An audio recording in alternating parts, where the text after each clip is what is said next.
નમસ્કાર મિત્રો, ફરીથી એક વખત તમારું સ્વાગત છે એક નવા વિડીયોની અંદર। તો આજના વિડીયોમાં આપણે 3 વ્હીલર યોજના વિશે વાત કરશું, જેની અંદર સરકાર દ્વારા 3 લાખની સહાય આપવામાં આવે છે। આ અરજી ફોર્મ અત્યારે ચાલુ થઈ ગયા છે, તો એની અંદર કયા કયા ડોક્યુમેન્ટ જોશે અને ઓનલાઈન અરજી કઈ રીતે કરવી એ બધી જ માહિતી આપણે આ વિડીયોની અંદર લેશું। તો જે પણ મિત્રો ચેનલની અંદર નવા હોય એ ચેનલને સબસ્ક્રાઈબ કરી લે, જેથી આવનારા વિડીયોની તમામ નોટિફિકેશન તેમને સૌથી પહેલાં મળી જાય। તો મિત્રો આપણે સૌપ્રથમ જોશું કે આમાં કયા કયા ડોક્યુમેન્ટની જરૂર પડશે। તો એક આધાર કાર્ડ છે, પાન કાર્ડ છે, પછી છે ફોટો, સાઇન, ડ્રાઇવિંગ લાઇસન્સ, જાતિનો દાખલો, આવકનો દાખલો। આ ડોક્યુમેન્ટ તમારે ફરજિયાત જોશે। ત્યારબાદ નીચે આપેલા ધોરણ 10નું સર્ટિફિકેટ જો હોય તો, અને ધોરણ 12નું સર્ટિફિકેટ જો હોય તો, જો મિત્રો તમારી પાસે હોય તો ચાલશે, નહીંતર ઉપરના જે ડોક્યુમેન્ટ છે એ ફરજિયાત તમારે જોશે જ મિત્રો। તો આ થઈ ગયા મિત્રો ડોક્યુમેન્ટની વાત। તો તમારે આટલા ડોક્યુમેન્ટ હોય હાથમાં તો જ તમે આ ઓનલાઈન આનું ફોર્મ ભરી શકશો। હવે વાત કરશું મિત્રો ઓનલાઈન ફોર્મ કેવી રીતે ભરવું। તો સૌપ્રથમ તમારા મોબાઈલ અથવા કોમ્પ્યુટરમાં બ્રાઉઝર ઓપન કરી લો, એની અંદર ટાઈપ કરો GSCD ઓનલાઈન। આટલું ટાઈપ કરતાં જે પેલી વેબસાઇટ આવે એને ઓપન કરી લેવાની છે। ઓપન કરશો એટલે આ રીતે તમને પોર્ટલ જોવા મળશે, જેની અંદર નીચે જશો એટલે એક ઓપ્શન જોવા મળશે ન્યૂ યુઝર રજિસ્ટર। તો આપણે નવા યુઝર છીએ એટલા માટે આપણે રજિસ્ટર કરવાનું છે સૌપ્રથમ, તો એની ઉપર તમે ક્લિક કરો। તો અહીંયા તમારે તમારી ઈમેલ આઈડી છે, જો ઈમેલ આઈડી હોય તો નાખો, નહીંતર ચાલશે। ત્યારબાદ મોબાઈલ નંબર છે, ત્યાર પછી આપણે પાસવર્ડ સેટ કરવાના છે, 2 વખત પાસવર્ડ સેટ કરી લ્યો। ત્યારબાદ નીચે કેપ્ચર આપેલું છે, કેપ્ચર ફિલ કરી લ્યો અને સબમિટ ઉપર ક્લિક કરો। સબમિટ ઉપર ક્લિક કરશો એટલે અહીંયા ઉપર લખેલું આવી જશે યુ આર રજિસ્ટર સક્સેસફુલી। તો આપણું જે રજિસ્ટ્રેશન છે એ સક્સેસફુલી થઈ ગયું છે। હવે આપણે લોગિન કરવાનું છે। તો અહીંયા ઉપર આપણને ઓપ્શન આપ્યો છે એપ્લિકાન્ટ લોગિન, એની ઉપર હવે તમે ક્લિક કરો। એની ઉપર ક્લિક કરશો એટલે યુઝરનેમ તમારો જે મોબાઈલ નંબર છે, જે તમે મોબાઈલ નંબર નાખ્યો તો એ જ તમારું યુઝરનેમ છે। તો અહીંયા મોબાઈલ નંબર નાખી દો અને પાસવર્ડ નાખો, જે હું અહીંયા સેટ કર્યો તો એ જ પાસવર્ડ। ત્યારબાદ અહીંયા કેપ્ચર ફિલ કરી લો અને લોગિન ઉપર ક્લિક કરો એટલે તમારું લોગિન થઈ જશે। લોગિન ઉપર ક્લિક કરશો એટલે આ રીતે તમને 2 યોજના જોવા મળશે। એક તો છે 3 વ્હીલર યોજના, સ્વરોજગાર લક્ષી યોજના। તો આપણે મિત્રો 3 વ્હીલર યોજનાની અરજી કરવાની છે। તો અહીંયા યોજનાની વિગતો આપી છે, એની ઉપર ક્લિક કરશો એટલે તમને બધી જ માહિતી અહીંયા જોવા મળશે। મિત્રો આ આખી PDF છે, કોણ કોણ આની અરજી કરી શકે, કયા કયા ડોક્યુમેન્ટ જોશે, આ બધી જ માહિતી આની અંદર આપેલી છે। કેવી રીતે તમને સહાય મળશે બધું જ તમે એક વખત વાંચી લેજો। હવે મિત્રો ઓનલાઈન અરજી કરવા માટે અહીંયા એક બટન આપેલું છે અરજી કરો, એની ઉપર તમારે ક્લિક કરવાનું છે। એની ઉપર ક્લિક કરશો એટલે એક ફોર્મ ખુલી જશે મિત્રો। તો તમારે સૌપ્રથમ તમારે અહીંયા જે રેશન કાર્ડના નંબર છે એ રેશન કાર્ડના નંબર અહીંયા લખવાના છે। રેશન કાર્ડમાં નંબર લખ્યા બાદ અહીંયા તમારે રેશન કાર્ડ અપલોડ કરવાનું છે મિત્રો। PDF ફાઇલમાં જ અપલોડ થશે, એટલે કે તમારે એની PDF ફાઇલ બનાવીને અપલોડ કરવાનું રહેશે। ત્યારબાદ તમારો જે આધાર નંબર છે એ આધાર નંબર અહીંયા લખવાનો છે। ત્યારબાદ અહીંયા તમારી જે આધાર કાર્ડમાં જે નામ છે, અટક છે અને પિતાનું નામ છે એ લખી નાખો। આટલું લખ્યા બાદ નીચે જશો એટલે તમને ફોટો, એક તમારો જે ફોટોગ્રાફ અને સાઇન અપલોડ કરવાની છે। તો મિત્રો ફોટો હંમેશા JPEG અથવા PNG ફોર્મેટમાં હોવો જોઈએ। ત્યારબાદ એ ફોટો 15 KB થી નીચેની સાઇઝનો હોવો જોઈએ મિત્રો। 15 KB થી નીચેનો સાઇઝનો જ હશે તો જ અપલોડ થશે। તો અહીંયા મિત્રો અપલોડ ઉપર ક્લિક કરીને તમારો ફોટો અપલોડ કરી દો અને બાજુમાં અપલોડ સિગ્નેચર કરીને તમારી જે સાઇન છે એ અપલોડ કરી દો।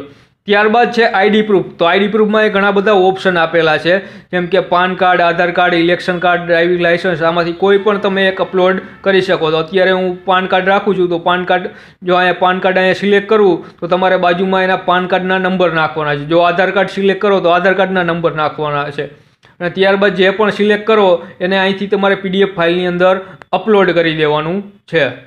ત્યારબાદ છે જેન્ડર, તો મેલ ફિમેલ, તો જે પણ તમે હોય એ પ્રમાણે અહીંથી સિલેક્ટ કરી લો। ત્યારબાદ તમારી કાસ્ટ, ત્યારબાદ છે સબકાસ્ટ, તમારી જે સબકાસ્ટ હોય એ લખી નાખો। ત્યારબાદ કાસ્ટ સર્ટિફિકેટ નંબર, એટલે કે જે તમારો જે જાતિનો દાખલો છે એની અંદર ઉપર નંબર લખ્યા હશે તો એ જાતિના પ્રમાણપત્રના નંબર નાખી દો। ત્યારબાદ તમારી અહીંયા જે પણ સાલમાં દાખલો નીકળ્યો છે એ સાલ અહીંથી સિલેક્ટ કરી લ્યો અને નીચે અપલોડ ઉપર ક્લિક કરીને ચૂઝ ફાઇલ ઉપર કરીને અપલોડ કરી દેવાનું છે કાસ્ટ સર્ટિફિકેટ। ત્યારબાદ છે તમારી જન્મ તારીખ. તો તમારી જે પણ જન્મ તારીખ હોય એ જન્મ તારીખ અહીંથી લખી લ્યો. મિત્રો ધ્યાન રહે, અહીંથી 50 વર્ષથી ઉપરના જે લોકો હશે એના માટે આ યોજના નથી. જે 50 વર્ષથી નીચેના હશે તો જ તમે આ એપ્લાય કરી શકશો. આટલું કર્યા બાદ અહીંથી તમારે એજ પ્રૂફ એટલે કે ઉંમરનો પુરાવો અપલોડ કરવાનો છે, જેની અંદર બર્થ સર્ટિફિકેટ હોય, ધોરણ 10નું સર્ટિફિકેટ હોય કે લિવિંગ સર્ટિફિકેટ હોય સ્કૂલનું, કોઈ પણ તમે અહીંથી અપલોડ કરી શકો. તો અહીંયા બાજુમાં તમારે PDF ફાઇલ અપલોડ કરી દેવાની છે. ત્યારબાદ મિત્રો નીચે જશો એટલે તમારો જે જિલ્લો છે, ત્યારબાદ તાલુકો છે અને ગામનું નામ છે એ તમારે અહીંયા લખી નાખવાનું છે અને પૂરું એડ્રેસ લખવાનું છે. ત્યારબાદ અહીંયા તમારે પિનકોડ નંબર, તો તમારો જે પણ પિનકોડ નંબર હોય એ પિનકોડ નંબર નાખી દો અને એડ્રેસ પ્રૂફમાં કોઈ પણ વોટર ID છે, લાઇટ બિલ છે, આધાર કાર્ડ છે, લાઇસન્સ છે, કોઈ પણ એક વસ્તુ અહીંથી સિલેક્ટ કરી લ્યો અને એને અપલોડ કરી દો. ત્યારબાદ અહીંયા મિત્રો લખેલું છે તમે કયા વિસ્તારમાંથી આવો છો. તો તમે જો ગ્રામમાંથી આવતા હોય, ગ્રામમાં રહેતા હોય તો ગ્રામ્ય, અને શહેરમાં રહેતા હોય તો શહેરી સિલેક્ટ કરો. ત્યારબાદ તમારી જે આવક છે, તો આવકના દાખલામાં જેટલી આવક હોય એ અહીંયા દાખલામાં અહીંયા લખવાની છે. ત્યારબાદ અહીંથી આવકનો દાખલો અપલોડ કરવાનો છે. ત્યારબાદ અહીંયા આવકના દાખલાના નંબર, તો આવકના દાખલાના નંબર આવકના દાખલામાં જ તમને મળી જશે. ત્યારબાદ જે આવકનો દાખલો ક્યારે કઢવેલો છે એની તારીખ પણ એમાં જ લખેલી હશે, તો એ તારીખ અહીંયાથી લખી નાખો. આટલું કર્યા બાદ નીચે તમારા લાયસન્સ નંબર, તો લાયસન્સ નંબર લખવાના છે. લાયસન્સ નંબર લખ્યા બાદ બાજુમાં તમારે લાયસન્સ અપલોડ કરી દેવાનું છે. મિત્રો બધા જ ફાઇલ તમારે PDF ફાઇલની અંદર અપલોડ કરવાની છે. ત્યારબાદ તમે જો વિકલાંગ હોય તો અહીંયા યસ સિલેક્ટ કરો અને જો ન હોય તો નો સિલેક્ટ કરી લ્યો. ત્યારબાદ મિત્રો અહીંયા તમે જો તમે કાંઈ ભણેલા હોય, HSC ગ્રેજ્યુએશન, પોસ્ટ ગ્રેજ્યુએશન, તો અહીંથી તમે સિલેક્ટ કરીને એની માહિતી તમે ભરી શકો છો. જો તમે નથી ભણેલા, 10 ભણેલા છો, તો અહીંયા કાંઈ અપલોડ કરવાની કે સિલેક્ટ કરવાની કોઈ જરૂર નથી. જો 12 ભણેલા હોય તો કઈ યુનિવર્સિટી છે, કયું બોર્ડ છે, કયું વર્ષમાં તમે પાસ કરી અને એનું સર્ટિફિકેટ છે એ અહીંયા અપલોડ કરવાનું રહેશે. ત્યારબાદ નીચે જતા મિત્રો તમારે ડ્રાઇવિંગ હલાવો છો, વાહન હલાવો છો, એનો કેટલો અનુભવ છે. જો અનુભવ હોય તો અહીંયા તમારે લખવાનો છે કેટલા વર્ષનો અનુભવ છે. ત્યારબાદ તમારા લાયસન્સ નંબર, તો ફરીથી એક વખત તમારા લાયસન્સ નંબર અને લાયસન્સ રિન્યૂ કરવાની ડેટ એ અહીંયા તમારે લખવાની છે, જે લાયસન્સમાં જ તમને મળી જશે.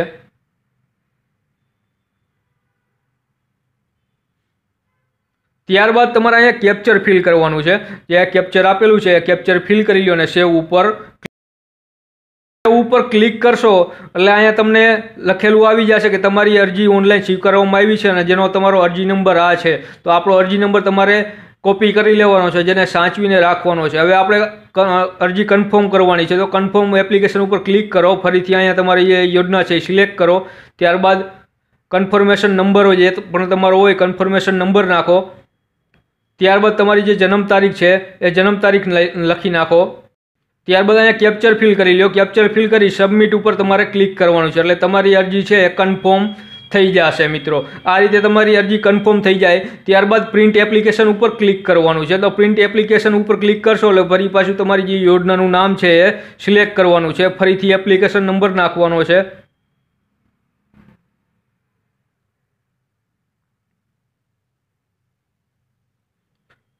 એપ્લિકેશન નંબર નાખ્યા બાદ ફરીથી તમારી જે જન્મ તારીખ હોય એ જન્મ તારીખ નાખી દો અને કેપ્ચર ફિલ કરી લ્યો. તમારું જે પણ અહીંયા કેપ્ચર આપેલું છે કેપ્ચર ફિલ કરી દો અને સબમિટ ઉપર ક્લિક કરો. સબમિટ ઉપર ક્લિક કરશો એટલે આ રીતે તમને આખી તમારી એપ્લિકેશન આવી જશે.